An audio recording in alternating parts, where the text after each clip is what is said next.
What's going on, everyone? It's Bales, and welcome back to our first AFL Fantasy 2025 video on the channel. It has been a minute since we recorded a video, but we're back because Fantasy opened today, or yesterday when you guys are going to be watching this video. So we're going to go through my first initial team selection to a team reveal that we make for 2025. A lot of things are going to change in this team. We know this. I looked at my team from last year, the first draft to the final draft, and there was a good, I think there was like 13 changes on field and like 17 overall, some crazy number like that. So over half my team was essentially changed before round one. And we know opening round, we changed our teams a little bit after that as well. So, but no, this is the first team I've got. We'll go through how I'm rocking so far. But as always, before we start the video, if you can smash a like on the video, and if you're watching already in the preseason, then thank you for tuning in so early. But make sure you smash a like on the video, and also subscribe to the channel if you are new around here. If you haven't checked out any of our videos before and you're new to Fantasy Fanatics, so make sure you subscribe. We've got a big preseason coming up, plenty of content will be coming your way in 2025. A lot of daily content as well. There's a video every single day on the channel. So make sure you guys subscribe, get involved, because it's going to be a big 2025 AFL Fantasy at AFL Fantasy Fanatics. So, but let's get stuck into the opening team that we've got. So we will be starting off in defense, and we'll go through our defense. And this, I've thought about a few changes from this team already after making it, but this is the team that I first drafted actually on Selby's Bolter team picker, which is very helpful. So thanks, Selby, for that at Bolter, and make sure you guys get involved with Bolter as well this season. More fantasy platforms to get involved with, the better, I say. So let's get stuck into who will be my D1. So a lot of these guys at the top here are very expensive, and for good reason, but I'm going a little bit cheaper here. Actually, I've got to go and do this load more, so then it won't stuff up while I'm finding the players. So anyway, we'll go back to it. So D1, a lot of these players expensive, as I said, for a reason, but I'm actually going with Jack Sinclair as my current D1, priced at 102. I like the fact that he's been a safe and solid scorer over the last few years. St Kilda got a good mid-season buy as well, which you better believe I've already looked at those. So Sinclair's there. I just think there could be, with all the guys above him, I don't see any value with those guys. Whereas Sinclair, there could be a couple of points. You never know. Like I think he's going to be safe. He's going to be in the top 6. Got a good buy. He sort of just seems like the most value of all these top guys. And for me, that I've found, you guys might have found it as well. Defense for me is the hardest position to fill out in my opening team. I'm not quite happy with the setup. A lot of these value players have got early buys, which I'm not a huge fan of. But Sinclair, no early buy as well, which is also good. That is another reason why I've got him there.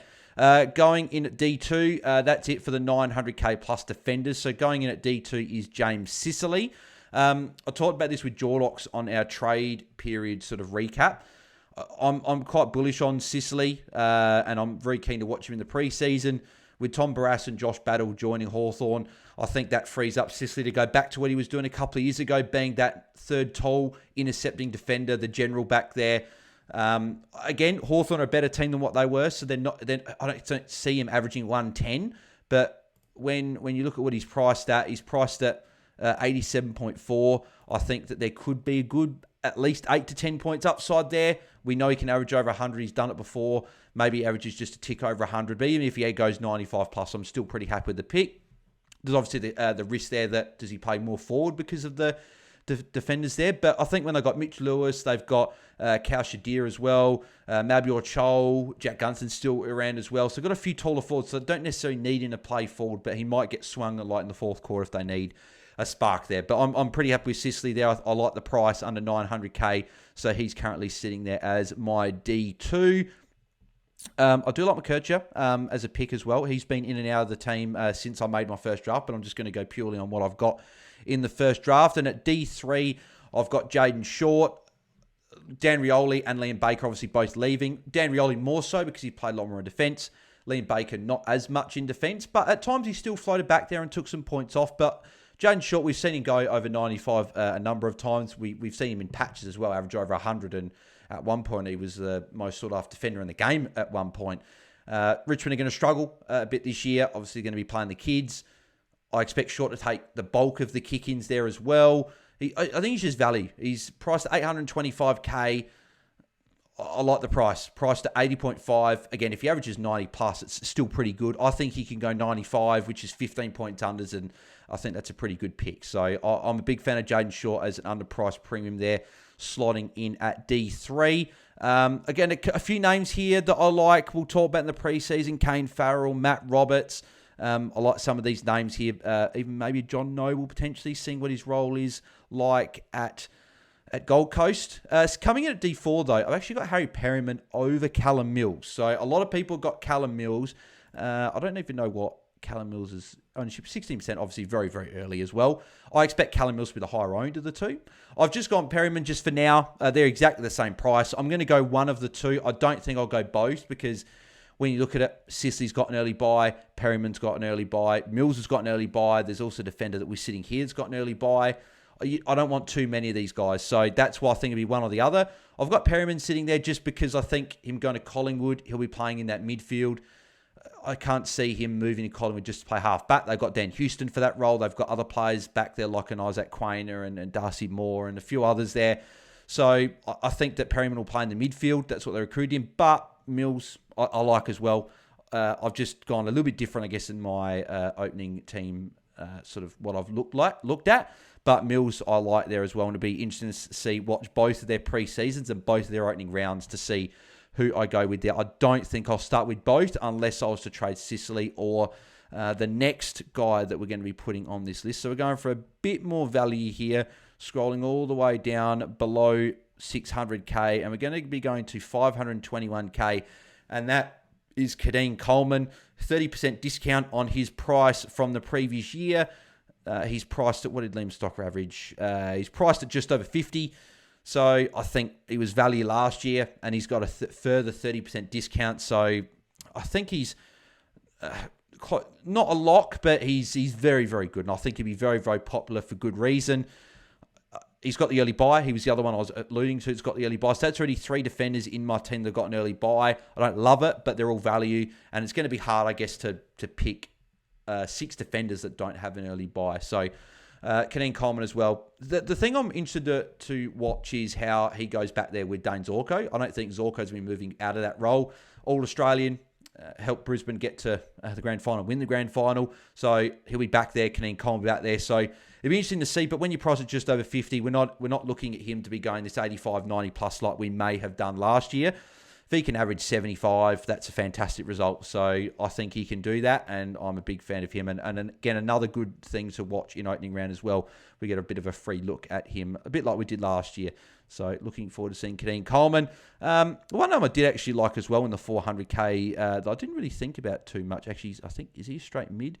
It was Nathan O'Driscoll. I think he's a straight mid, so I thought he was a defender, but that's fine. We'll keep scrolling down to our D6 at this moment in time, which is going to be Toby Travalia.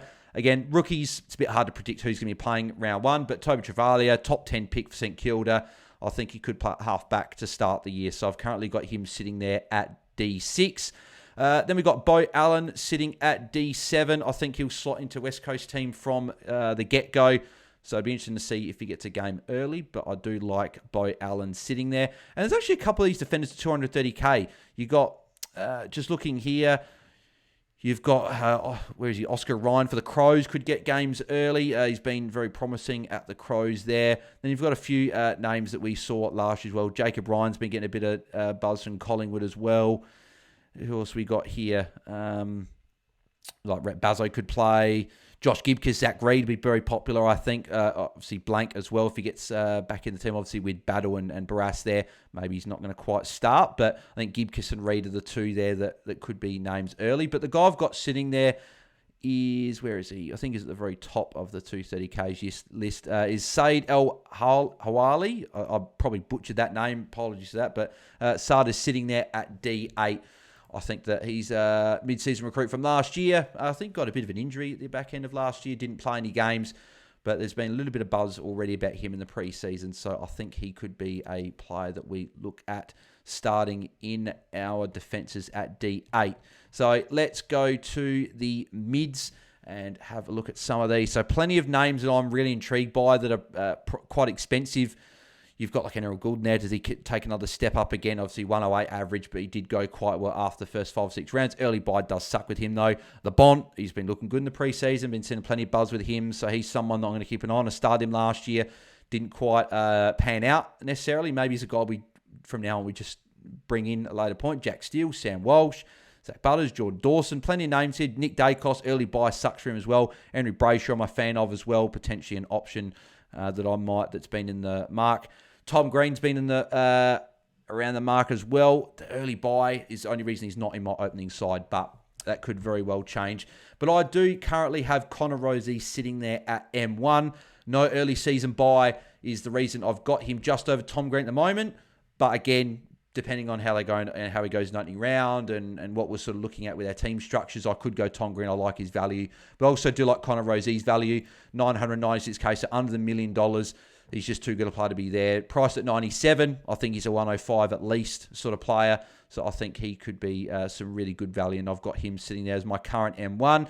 And I've also got Tim Taranto sitting as my M2 there. Scored that big 142 in round 24 last year. Had a couple of injuries in the later part of the season, which is a big reason why he is priced under 96 at 95. He had the concussion against GWS. I think he had a quad injury, might have been against Collingwood or something. So a couple of injury-affected games there. So he could have even been closer to 100 if you take those out.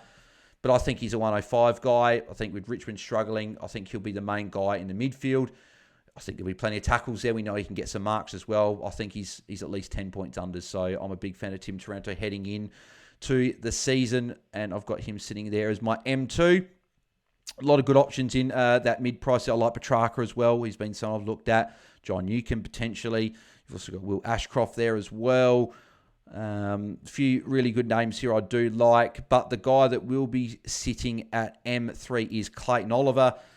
He burnt a lot of people last year, myself included, with that, whatever score he scored against North Melbourne, like sub 30 or whatever it was, some really bad score. But he's priced at 78. He's under 800k. This is a guy that in the past, we know how good he is. Is there like a previous averages here? Like he's maybe not those venue stats. So it doesn't actually come up with previous averages and stuff like that. But he's been a guy that's averaged over 110 before and gone close to 115. He's priced at 78. Like he's already training. He's already looking good in preseason from reports the last couple of weeks before the Christmas break. I think he's primed for a bounce back year. He's going to know he's got something to prove again this year. So I think Oliver's in for a bounce back year. Whether he goes to 110, I don't think it's on the table, but it's probably not what you project him. If he can go 100, 105, that's still value. It's still over 20 points unders, but he's got the ability to go more than that. So I'm pretty happy with putting Oliver there. Again, preseason watch, see how he goes in the preseason, but I do like Oliver at my M3 there. And we're going to be going a little bit more value here, and we're going to be going with Sam Doherty there. Obviously missed all last year, a bit like Kadeen Coleman with the ACL. Did come back in the elimination final against Brisbane and played. You could obviously notice he was underdone, but he still scored near 70, which is what he's priced at. I think with a full pre-season going into the year, I think he is a good pick. Plays Richmond as well to start the year, which is obviously a good matchup to well, you'd imagine so. Straight up, might start that cash in straight away. No early buy, which I do like Will Day at this price as well. I've gone Sam Doherty at the moment over him just because that no early buy for Will Day. So that's why Doherty's there. He's a guy that's averaged well over 100 before multiple times. Even if again, he's priced at 76, I think. So 40, well, he's obviously averaged 48 last year. I think he's priced around 76. So if he can go anywhere 95 plus, then I think that's a win. So I like him there as a value play, but also like Will Day as well.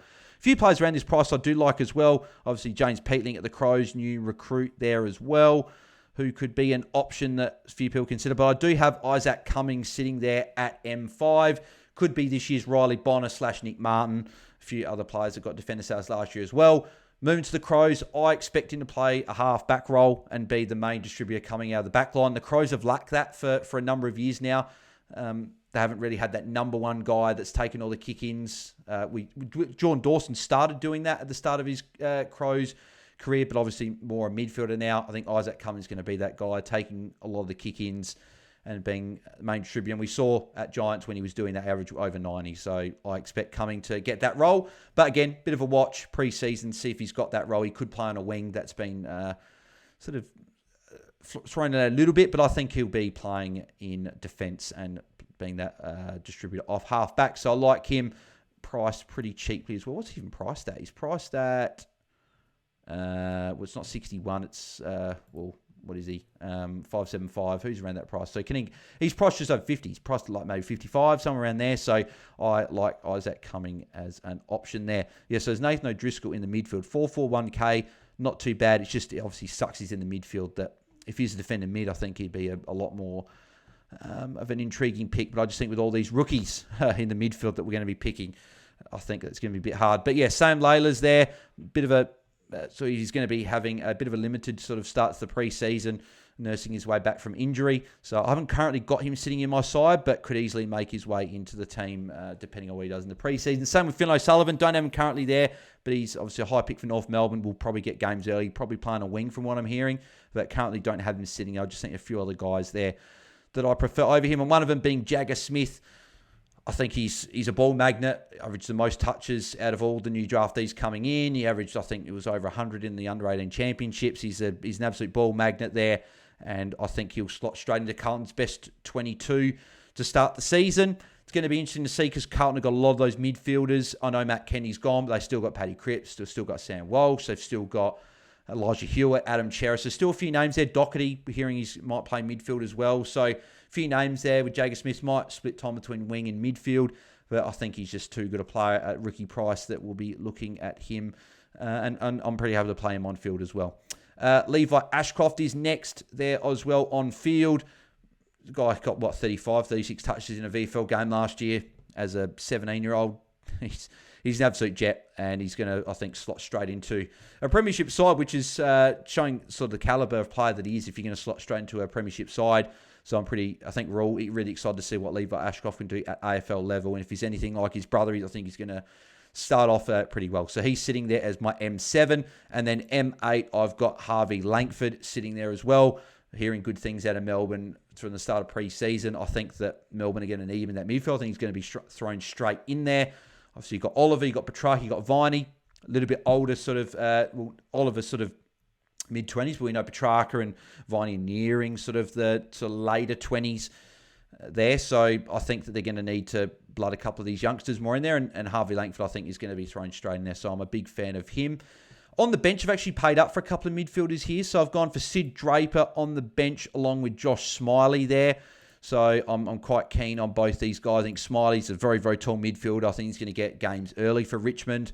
And I've got him up there over Sam Layla just because of the, injury risk potentially to start the season there. Sid Draper as well for the Crows. I think he's going to start round one. And I think the big hopes as a Crows fan myself. And from what the Crows say, I think there's big hopes for Sid Draper and what he can do at AFL level for the Crows. So he's there. And then at my utility, I've gone for another midfielder. I've gone Clay Hall. Saw him for a couple of games last year. And what did he end up averaging last year? He played 3 games, averaged 33. I think he was sub in 1 or if not 2 games. So I think he'll get more opportunity and won't be the sub, I don't think, as much this season. So I'm keen to see what he can do heading into 2025 for the Eagles. And then we're going to move into the rucks. And this is where I think my team is locked, at least, for the preseason. I'm probably going to be one of the first people sort of saying this. It's going to be interesting to see how the community sort of discusses this over the preseason. But bang, bang. Rowan Marshall, Tristan Cherry, R1, R2. Got those 2 locked away. I've always preferred my rucks to be set and forget. I've always preferred that in my teams. I think that if I'm going to spend money anywhere, it's going to be the rucks because I don't want to use as many trades there. I used too many trades there, I think, last year. And that's what sort of cost me from finishing in the top 100, top 500. And sort of what put me back a little bit, trading Cherry to Swede and then having to brought English in. Then I had to go get Cherry. So too many trades. Got Martian as well, obviously trading Gorn out. So set and forget for me. It's going to, again, anything can happen. If Pitney got injured, for example, De Koning would rise significantly in my book there and be a starter. But I just think these guys are just so good. Like Ryan Marshall's been top scoring player, I believe, or at least top scoring back-to-back years, averaged over 115 in both years. I just expect him to do it again. He's got a good early run as well in terms of ruck matchups based on last year. Again, matchups can change year to year, but based on last year, good run. Tristan Cherry as well. he's the sort of guy, the argument will be, he's done it for 1 year, can he do it again? That he based his game on tackles, and I just don't. That's not going to evaporate. That's Cherry's game. He hits it down. He's tackle pressure contested. I don't see North changing a heap in games. So they're going to improve, but it's going to be the same. Again, he's not going to. I think he averaged 145 in his last sort of few games. He's not going to go that. Price at 114, though, you could argue and say there might be a couple of points value there. He could go easily over 115. I think Marshall's fairly priced. If not, could be slightly overs. But I'm happy to pay that in the ruts because at the end of the day, if I'm not doing any trades, price doesn't matter a huge amount. Obviously, starting team it does, but I've got leftover cash from a lot of value in the defense, midfield, and then we'll talk about the forwards as well. I think there's just so much leftover cash that I want to use it in my rucks, and that's why I'm going to be setting and forgetting those two. As I said, anything can happen in the preseason. Someone could get injured. There might be an opportunity for someone. Matty Flynn's someone that, if he was solo ruck at West Coast, would be interesting. What is he priced at? 622. Toby Conway's there as well. Sean Darcy, if he gets fit for round one. Jordan Sweet, if he has got the number one ruck role. Obviously, we've talked about Tom De Koning. Sorry, not Toby De Koning. Tom De Koning. Kieran Breeze could be value as well. But I feel like everyone else is fairly priced, whereas I'm pretty keen on those two rucks there for me. So I've got those two currently set and forget. It'll be interesting to see what most other people are doing in their ruck lines. But now we'll go to the forward lines, where this is where all the value is, and this is why I think I'll be able to afford these rucks in my starting team. So we're going to be going at F1. A lot of people got Horn Francis sitting at F1. I've gone for a little bit different at F1. I've got Liam Baker at F1. I like the fact that West Coast, we've seen over a number of years, have generally had a high-scoring defender. Not last couple of years, but before that, we've seen Liam Duggan score well. Shannon Hearn had really good years, even going back all the way to Beau Waters. Like, we've seen West Coast defenders score really well. I think Liam Baker, they've already McWalter's already said he's been playing off half-back. As long as we see in the preseason, see that role, I think he is going to be pretty good and up amongst the top six forwards. Again, if I've got the extra cash, and I could easily, if I downgrade one of these mid-rookies or even a Bo Allen down to a Gibcus, someone, I can easily go Baker up to Horn France or shuffle some cash around and go up. But I've got Liam Baker sitting there in my initial draft as F1, and I'm pretty keen to see how he goes at West Coast in his first season. Then we'll get to a few of these locks. I think the next four are pretty easily locked in a lot of people's teams already. So Jack Macrae, we got as the first one there, priced at 732k. 71.4 is priced at. They've already said pretty much he's going to be going back to. He's going to want to try and prove he's still a premium midfielder in the competition. I'm keen to see Jack Macrae get back to, not his best, but get back to a good level where I think he can average over 95, maybe even push back to 100 again, who knows. And with Brad Crouch retiring, Seb Ross delisted, I think that's the spot there is open for Jack Macrae to play midfield. He hasn't gone to St Kilda to sit in the forward line like he did at the Bulldogs. He's going there to play midfield, so I think he'll be pretty good. And even if he goes 85, and even if he's not what we think he'll be, still value in a forward line where there's not any sort of scream like players priced over 750k where you're like, yeah, they're definitely a top six, or at least their value. So I like Jack Macrae there as well. Going down a little bit further here, obviously there's a few names that we'll be focusing in on the preseason, seeing how they're going at their new clubs. But new clubs and new years. But Matthias Philippou, he was obviously, we saw how good he was the back end of the year as well.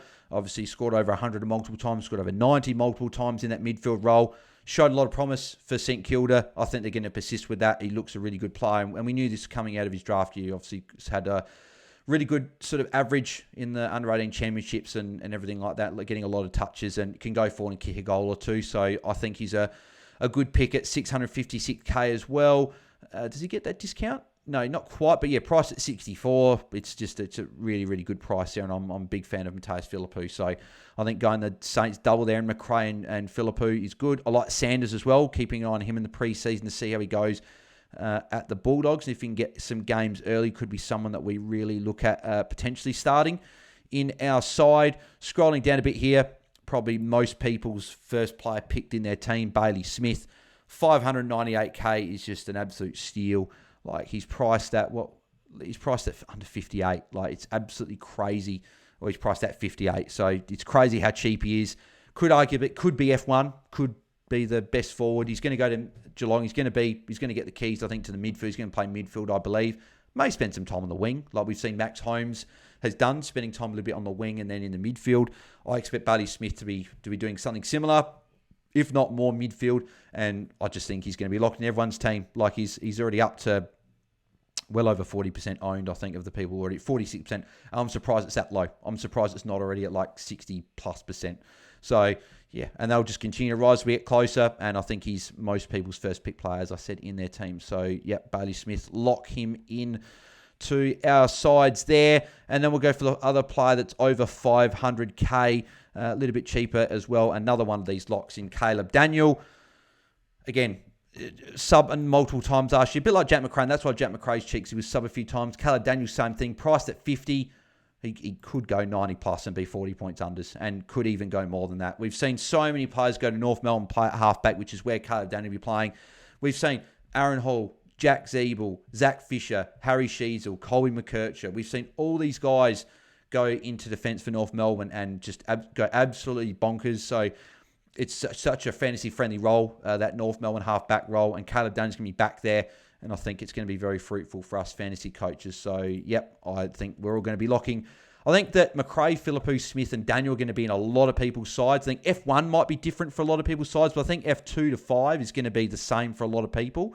And then even F6 as well could be the same for a lot of people as well. I do like Ben Hobbs at 499k. I've played around with having him at F6, 498k, sorry. So he's been a guy that I've floated there as well. But in terms of the first draft, I've got Elijah Hewitt sitting there at F6. He's had a few injuries first couple of years at the Eagles, but hopefully with a strong preseason for him, he'll get games early. I'm bullish on him to go quite well. Again, he's not going to average like what some of these mid-rookies are, but I think if he can go tick along and get some cash gen and be solid for us, I think he could be good. So I have played around putting him on the bench and putting maybe one of these mid-rookies on and taking midfielder out. But in terms of structure, I'm liking this at the moment with Hewitt at F6 sitting there. I've paid up a little bit more on the bench as well. So I've gone Dan Curtin and Joe Berry there as well. I didn't actually mention Max Heath as well, I don't think, on the bench in the rucks, but obviously we don't know if there's going to be an R3 playing, so he's just sitting there as a placeholder at the moment. But yeah, Dan Curtin and Joe Berry there.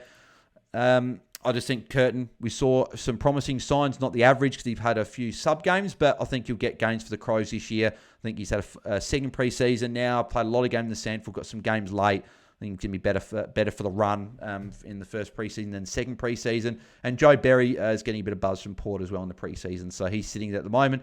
Obviously, Kako as well for Essendon could easily slide into one of these spots here as well. Keep an eye on him, but small forwards we know don't score as much. But as you've probably seen as well, I have paid up a bit on the bench. Got nearly 300k on Bo Allen, over 300k for both my mid-rookies, 267 for Clay Hall, and essentially 300k for both my forwards. I've done that because I think, for one, they're the best rookies I think that could play early. But also, if they don't, they're cheaper rookies. I can then put the money on field. I wanted to get sort of the team set on field, and we can upgrade it if we downgrade any of these rookies on the bench or anything like that. So I've done that sort of to put me in good stead ahead of the season. So that's the team there as well. I'm pretty happy with how it's obviously looking so far. First draft, there's going to be probably a good amount of players change. But to be fair, I do like the forward line. I think it's fairly settled. Rucks, I'm pretty set on those.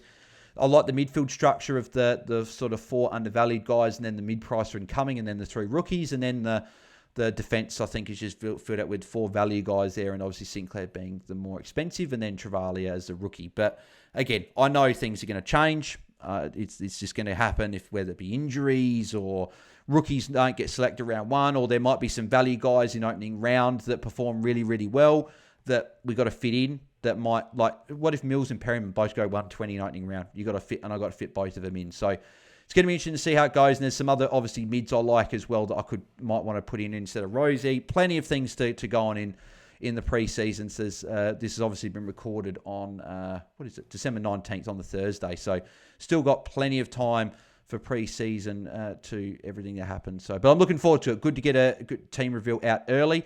So the day of the game open, which is really good. So hopefully you guys have enjoyed seeing my very first team reveal for 2025. But that'll be it for the team reveal. If you did enjoy the video, make sure, as I said before, you smash a like on the video and subscribe to the channel if you haven't already. We're on just over 2,700 subscribers. So if we can hit 3K by the start of the season, that'd be fantastic. That'd be a goal. The main goal, if we can hit that before the season starts. But make sure you do subscribe anyway, because as I said, big big season ahead at Fantasy Fanatics. Got plenty of preseason content. There'll be daily in-season content as well. And I'm not joking, there'll be a video each day, whether it be a video or a live stream. Where there's plenty. Like Monday will be my team review, Tuesday Q&A, Wednesday trade talk, Thursday captains, Friday pre-lockout chat as we always do, answering everyone's questions, and a live stream for the game on the Friday night, watching and seeing the scores tick over. Same thing Saturday with the live stream for the game at night, and then Sunday we'll be doing obviously our podcast and round review as we always do. So make sure you guys subscribe. Big preseason coming up, and make sure if you can help us hit 3K subscribers, that'd be fantastic. Also, we have our first actual podcast. Myself, Tim, and Jordox will be recording our first podcast on Sunday night, and that'll be out Monday. So make sure you guys stay tuned for that as well. Yeah, looking forward to getting chatting with the boys and chat through the season ahead, and then take a bit of a break, and then we'll be back sort of in mid-January, and all the content will be starting to roll through, head-to-head series and plenty of other preseason content. So make sure you guys subscribe and all that, and make sure you stay tuned and follow myself on Twitter. I'm at BAILSDT, and you can find us at AFL Fantasy Fans on Twitter as well. So make sure you go and follow all of that stuff as well.